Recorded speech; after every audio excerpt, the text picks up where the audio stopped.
Hello guys, welcome to ZR institution. आज हम पढ़ेंगे हमारा फाइनल टॉपिक जो कि इंडियन रिलीफ फीचर्स में है, जो है पेनिसुलर रिवर्स के बारे में और आइलैंड्स के बारे में, घाट्स के बारे में। इस वीडियो में हम इन तीन टॉपिक्स के बारे में पढ़ेंगे। जैसा कि मैंने कहा आपको कि पैंजिया हमारा दो पार्ट में डिवाइड है। पैंजिया का मतलब लैंड, पैंथेलाइसिस का मतलब वाटर। वाटर हमारा टू टाइप्स में डिवाइड है, जो हम एक इंडोगैनेटिक प्लेन्स में कंप्लीट कर लिए, जो कि पेनिनियल रिवर्स थे। अब हम पेनिसुलर रिवर्स के बारे में कंप्लीट करेंगे। Okay, peninsular reverse. तो आज के टॉपिक में हम पढ़ेंगे आइलैंड्स के बारे में, पेनिसुलर रिवर्स के बारे में और घाट्स के बारे में। ओके, घाट्स मतलब वेस्ट घाट्स और ईस्ट घाट अलग अलग होते हैं, उसके बारे में। तो first, peninsular rivers are also known as the oldest rivers. Okay, जैसे पेनिसुलर प्लेट्यू को हम the seventh largest plateau and the oldest plateau बोलते हैं, वैसे ही पेनिसुलर रिवर्स भी हमारे 1 2 3 4 5 6 there are 6 peninsular rivers which are the oldest rivers. Okay, आपको अगर एग्जाम में आया question what are the oldest rivers बोले, तो आपको peninsular rivers are also known as the oldest rivers. They are Mahanadi, Godavari, Krishna, Kaveri, Narmada, Tapi. This 6 rivers are known as peninsular rivers. Okay, this is the oldest rivers. तो पेनिनियल reverse में, peninsular reverse में हमें पढ़ना है दो साइड, ईस्ट साइड में, वेस्ट साइड में अलग अलग है। तो वेस्ट ईस्ट साइड में 4 रिवर्स है, वेस्ट साइड में 2 है। Okay, flow in west direction, Narmada and Tapi. This river name is Narmada, this river name is Tapi. Narmada river is located in Madhya Pradesh, Tapi river is located in Gujarat. Okay, आपको लोकेशंस मैप में भी 4 marks में objective में आएगा। चॉइस द आंसर्स के बाद आपको मैथ ऑब्जेक्टिव में 4 मार्क्स के लिए आएगा, या लॉन्ग आंसर में भी आ सकता है। तो आपको ओल्ड रिवर्स को लोकेट करने को बोलेगा। तो Narmada river located in Madhya Pradesh, Tapi river is located in Gujarat. They both are the only, this both rivers are the only 2 rivers which flow from east to west direction. Okay, these 2 rivers are the only rivers. Okay, these 2 rivers are the only rivers in peninsular rivers which flow from east direction to west direction and going to mix in Arabian Sea. ये दो ही ऐसे river है जो west direction में flow होंगे, east to waste में flow होंगे और अरेबियन सी में मिलेंगे। बाकी के जो 4 रिवर्स है वो वेस्ट ईस्ट डायरेक्शन में ही फ्लो होंगे, बे ऑफ बंगाल में मिक्स होंगे। Okay, mixing bay of Bengal, B का मतलब बे है, मैं पूरा फुल फॉर्म में लिखा, mixing bay of Bengal. So these 2 rivers are the only rivers which flow from east to west direction and going to mix in Arabian Sea. Narmada and Tapi. Narmada is located in Madhya Pradesh. Tapi is located in Gujarat. Okay, these are the only 2 rivers which flow from east to west direction. अब हम आएंगे east direction में। East direction में flow होने वाले reverse में महानदी है, कावेरी है, गोदावरी है, कृष्णा है। Okay, this 4 rivers are in east side. तो मैंने आपको कोस्टल प्लेन्स में समझाया कि स्टार्ट फ्रॉम महानदी, जो महानदी से शुरू होते हैं कोस्टल प्लेन्स। महानदी के बाद यहाँ से हमारा कौन, उत्कल कोस्ट शुरू हो गया था। ओके, उत्कल कोस्ट शुरू हो गया था महानदी के नीचे से, स्टार्ट फ्रॉम महानदी से हमने कहा था। तो अब हमें पढ़ना था पेनिसुलर रिवर्स के बारे में। तो there are 6 peninsular rivers, Narmada, Tapi, Mahanadi, Godavari, Krishna, Kaveri. हमने नर्मदा, तापी के बारे में पढ़ लिया। अब Mahanadi is located in Odisha. Okay, तो महानदी कहाँ लोकेट होती है? Mahanadi river, this river Mahanadi is located in Odisha which flows in bay of Bengal, mixing bay of Bengal. Godavari is located in Andhra Pradesh, Krishna also located in Andhra Pradesh. आप तेलंगाना भी बोल सकते हैं क्योंकि आंध्र प्रदेश ऊपर है, तेलंगाना नीचे है, तो उन दोनों के बीच में से ही ये 2 रिवर्स जाते। तो Godavari and Krishna located in, आप आंध्र प्रदेश को भी टिक डाल सकते हैं, तेलंगाना को भी टिक डाल सकते हो। Okay, Kaveri is the river which is the last river which is located in Tamil Nadu. Okay, तो this is about peninsular rivers, जो कि अब हम पढ़ेंगे घाट्स के बारे में। घाट से पहले हम आइलैंड्स के बारे में पढ़ लेते हैं। आइलैंड्स का टॉपिक छोटा है। Islands, this is our last topic. तो आइलैंड्स क्या है बोले तो, फॉर एग्जांपल ये अपना इंडिया का सर्दर्न पोर्शन है, Gujarat southern portion.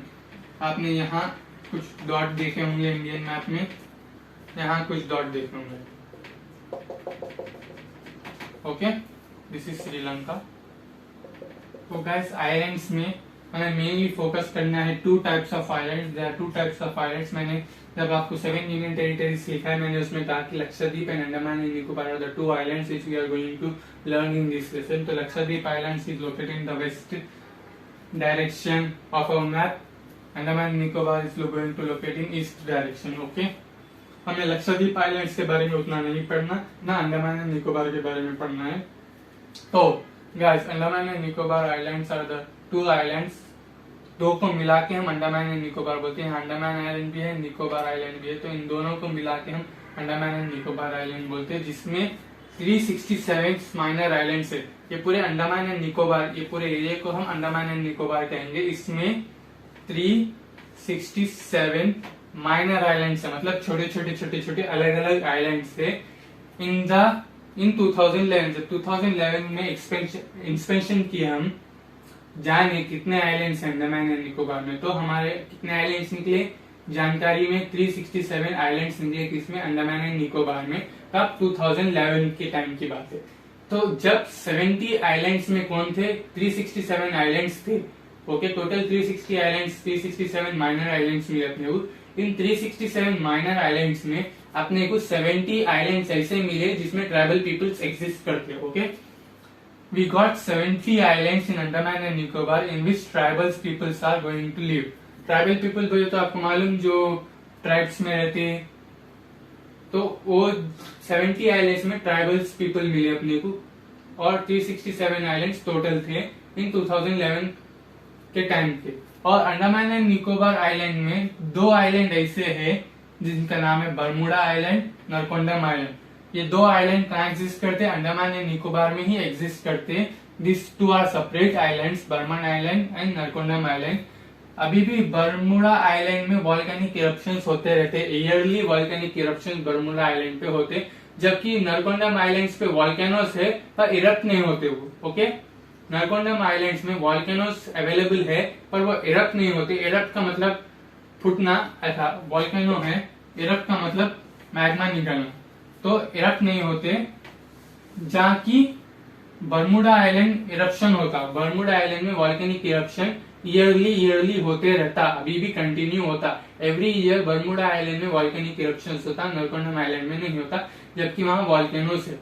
Okay, Lakshadweep islands के बारे में कुछ भी नहीं है। Lakshadweep islands are located on the west side, आपको इतना ही लिखना है। मेन हमें इसमें अंडमान एंड निकोबार आइलैंड्स में फोकस करना था, जिसमें 367 माइनर आइलैंड्स थे in 2011, in which 70 islands are tribal peoples. In Andaman and Nicobar Island, there are 2 islands which are known as Bermuda and Narcondam. Bermuda Island contain volcanic eruptions every year. Narcondam Island does not contain volcanic eruption every year. ये southern portion को हम नीलगिरी बोलते हैं। India का जो V shape का part बनता है नीचे, हम उसको नीलगिरी नाम से जानते हैं। ओके, तो ये था हमारा आइलैंड्स के बारे में। अब हम पढ़ेंगे आइलैंड्स बने कैसा। तो आइलैंड्स मेनली कैसा बनते हैं बोले तो जब जब वॉल्केनिक इरप्शन होता, okay, volcanic eruption, volcano erupt होता। ओके, ये for example this is our volcano, this is land. छोटे से लैंड में एक वॉल्केनो है जो कि ओवर हीट होने की वजह से लैंड में इरप्ट हो गया।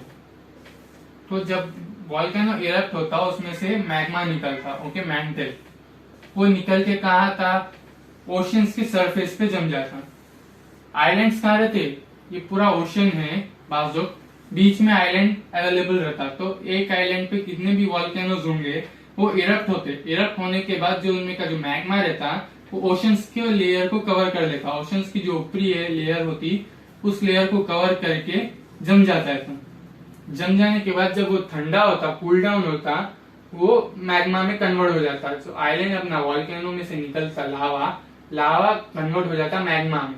अब वो मैग्मा जो है सेवरल इयर्स गुजर जाते, मतलब बहुत साल गुजर जाते, 100 साल 50 साल, कितने की एक पीरियड ऑफ टाइम रहता, उतना गुजरने के बाद वो मैग्मा के ऊपर ग्रीन कलर का सब्सटेंस प्रेजेंट अवेलेबल होता। ग्रीन सब्सटेंस का मतलब मेरा ग्रास से है, जो कि ग्रीन सब्सटेंस हल्लू डेवलप होना शुरू होता।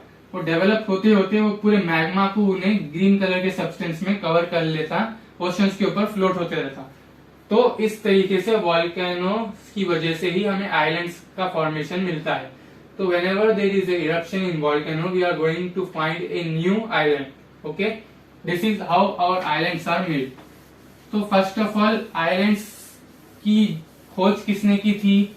ब्रिटेन लोगों ने। क्यों? जब अपना देश आजाद नहीं हुआ था तो ब्रिटेन की जो नेवी थी उन लोग क्या करते थे, इंडियन आर्मी को वॉल्केनिक एरियाज में अंडमान एंड निकोबार में लेके जाते थे। अंडमान एंड निकोबार में एक बड़ी जेल है, आप लोग वेबसाइट में कौन से भी गूगल पे पूछिए अंडमान एंड निकोबार में जेल है बोल के, तो आपको एक बड़ी जेल बताएगा। उस जेल का नाम तो मुझे अभी पता याद नहीं आ रहा।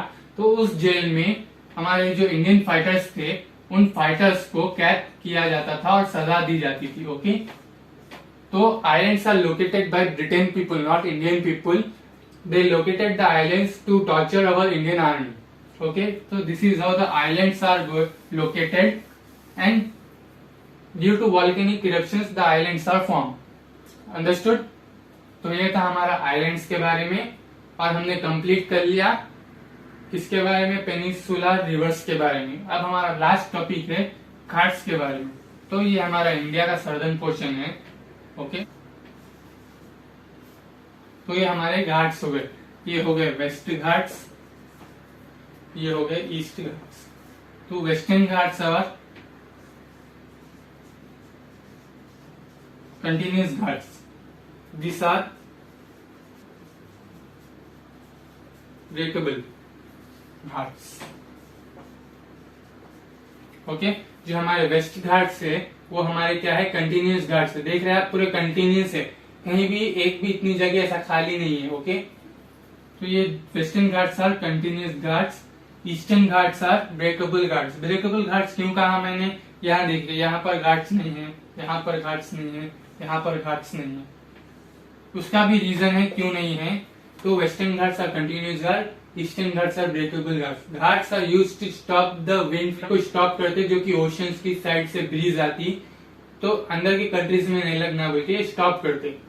तो this are continuous ghat, this are breakable ghats. This are breakable ghats क्यों है बोले तो, जो मैंने आपको पढ़ाया पेनिनसुलर रिवर्स के बारे में, क्योंकि यहाँ से महानदी जाती है, यहाँ से कृष्णा और गोदावरी जाती है, यहाँ से कावेरी जाती है।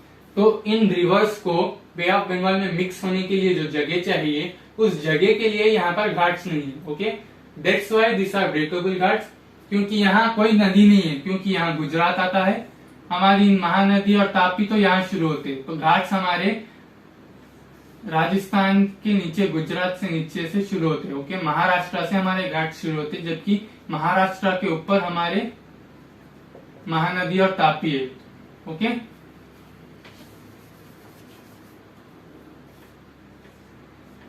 तो this are continuous ghats, this are breakable ghats. इन घाट्स में जगह क्यों है बोले तो पेनिनसुलर रिवर्स को फ्लो होने के लिए इनमें जगह है और ये कोल्ड विंड को स्टॉप करते। अब हम पढ़ेंगे घाट्स की हाइट के बारे में, एवरेज एवोल्यूशन उसमें कितना है और उसके इम्पोर्टेंट प्लेसेस क्या है घाट्स में। ओके, आप लोग ये नोट कर लीजिए।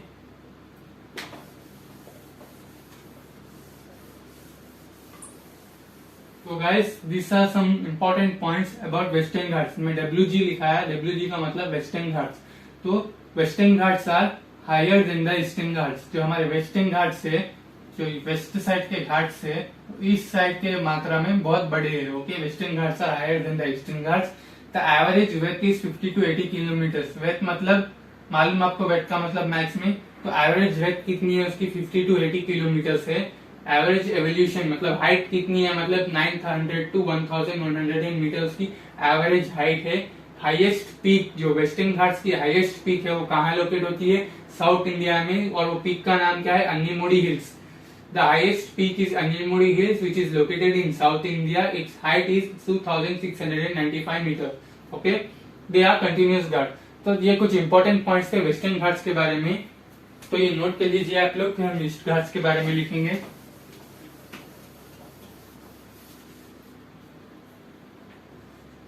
तो गाइस, ईस्टर्न घाट्स के बारे में पढ़ते हैं।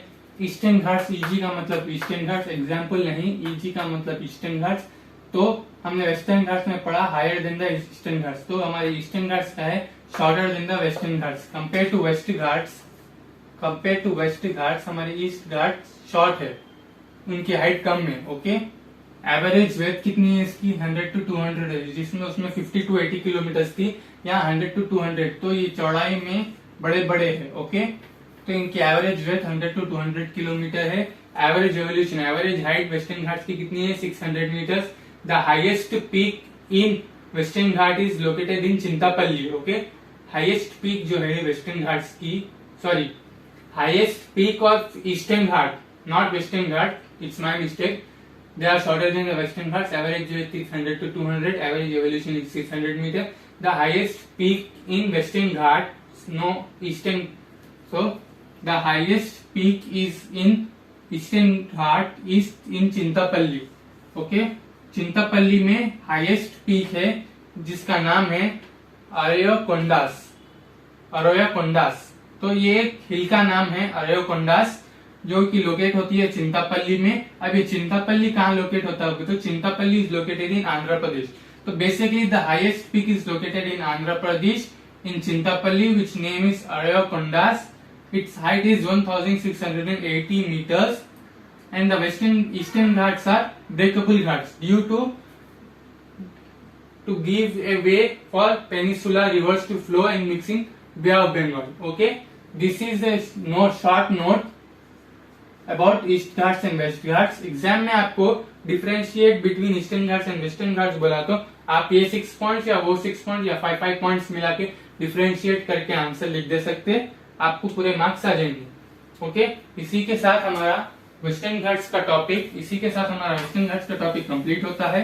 जैसा कि मैंने कहा, मैं आपको फाइनल में सब रिवर्स के ओरिजिनेटेड नेम्स लिखाऊंगा, तो उस ओरिजिनेटेड नेम्स को लिख लेंगे हम। उसके बाद हमारा जो लेसन है Indian relief features fully completed हो जाएगा। ओके गाइस, जैसा कि मैंने कहा कि मैं आपको रिवर्स के बर्थ प्लेस के बारे में बताऊंगा, तो गोदावरी की बर्थ प्लेस मतलब ओरिजिनेटेड प्लेस, तो Godavari birth place महाबलेश्वरम।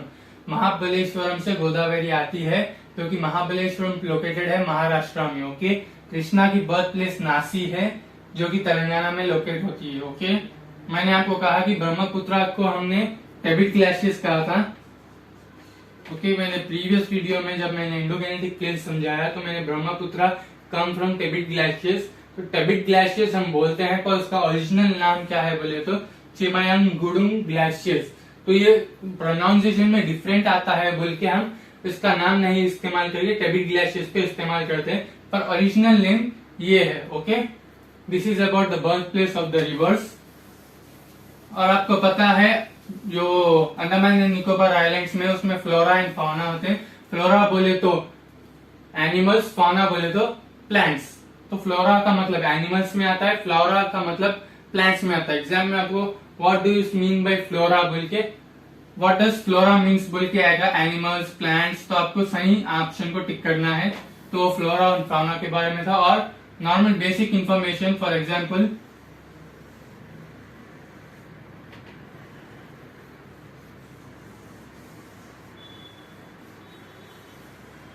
This is our India map, मैं रफली उतार दिया। तो ये हमारा एक इंडिया मैप है, समझिए। इसमें इंडियन स्टैंडर्ड टाइम आपने पहले या दूसरे पेपर में ही सुना होगा। इंडियन स्टैंडर्ड टाइम IND का मतलब इंडियन स्टैंडर्ड टाइम, या इसको हम मेडिटेरियन टाइम भी बोल सकते हैं। इंडियन मेडिटेरियन टाइम भी बोल सकते हैं हम इसको, इंडियन स्टैंडर्ड टाइम भी बोल सकते हैं, जो कि है 82 डिग्रीज 32 मिनट्स। ओके, हमारा इंडियन स्टैंडर्ड टाइम क्या है? 82 degrees 32 minutes at longitude direction which is located at Allahabad. हमारा इंडियन स्टैंडर्ड टाइम इलाहाबाद में लोकेट होता है, लॉन्गिट्यूड डायरेक्शन में लोकेट होता है, जो कि है 82 डिग्रीज 32 मिनट्स। आपको ऑब्जेक्टिव में पूछेगा इसका आंसर 82 डिग्रीज 32 मिनट से। और हमने यहाँ आइलैंड्स के बारे में पढ़ा। आइलैंड्स में ये लक्षद्वीप आइलैंड था, और यहाँ के जो आइलैंड्स थे हमने उसको कहा था अंडमान एंड निकोबार आइलैंड्स का। तो आपको एग्जाम में लोकेट करने को बोलेगा कि इंदिरा पॉइंट, तो इंदिरा गांधी कैनाल लोकेट करने बोला तो हम यहाँ कर देंगे राजस्थान पे। तो इंदिरा पॉइंट क्या है? इंदिरा पॉइंट ये जो अपने आइलैंड्स है, आइलैंड्स के बाद यहाँ लास्ट में लास्ट आइलैंड होता है। अब उस आइलैंड के पॉइंट को ऐसा रफ कर इसे इंदिरा पॉइंट बोलते हैं बोल के बताना है। खाली वहाँ आइलैंड्स का कोई भी एक आइलैंड को पकड़कर कोने वाले उसका ऐसा सर्कल कर इंदिरा पॉइंट बोल के बता दीजिए, क्योंकि अब हम उसके एग्जैक्ट लोकेशन नहीं निकाल सकते। तो वो हमारा इंदिरा पॉइंट होगा, ये हमारा इंडियन स्टैंडर्ड टाइम होगा। ओके, ये फाइनल नोट है हमारी वेस्ट ऑफ इंडिया। इंडिया की वेस्ट करेंगे, वेस्ट डायरेक्शन से ईस्ट डायरेक्शन तक जितनी भी किलोमीटर होता है वो हमें वेस्ट, उसे हम वेस्ट कहते हैं। वेस्ट टू ईस्ट हमारा वेस्ट है। तो इंडिया की वेस्ट कितनी है तो 32,87,590 स्क्वायर किलोमीटर है। तो ये हमारी इंडिया की वेथ है। आपको ये आंसर्स में ऑब्जेक्टिव टाइप में भी पूछेगा what is the width of India, तो आपको लिखना है 32,87,590 स्क्वायर किलोमीटर। ओके, तो इसी के साथ हमारा इंडियन रिलीफ फीचर्स पूरा कंप्लीटली खत्म होता है। हमने हिमालयास के बारे में पढ़ लिया, इंडोगैनेटिक प्लेन्स के बारे में पढ़ लिया, डेजर्ट्स के बारे में पढ़ लिया, आइलैंड्स के बारे में पढ़ लिया, प्लेट्यूज के बारे में पढ़ लिया। अभी क्या बचा था, कोस्टल प्लेन्स, कोस्टल प्लेन्स के बारे में पढ़ लिया। तो हमारे 6 सब टॉपिक्स जो कि मेन थे इंडियन रिलीफ फीचर्स में वो हमने कंप्लीट कर लिए और हमारा इंडियन रिलीफ फीचर्स कंप्लीट हो गया। वीडियो को पूरा देखने के लिए थैंक यू। चैनल को लाइक और सब्सक्राइब करना मत भूलिए। फिर मिलेंगे अगली वीडियो में।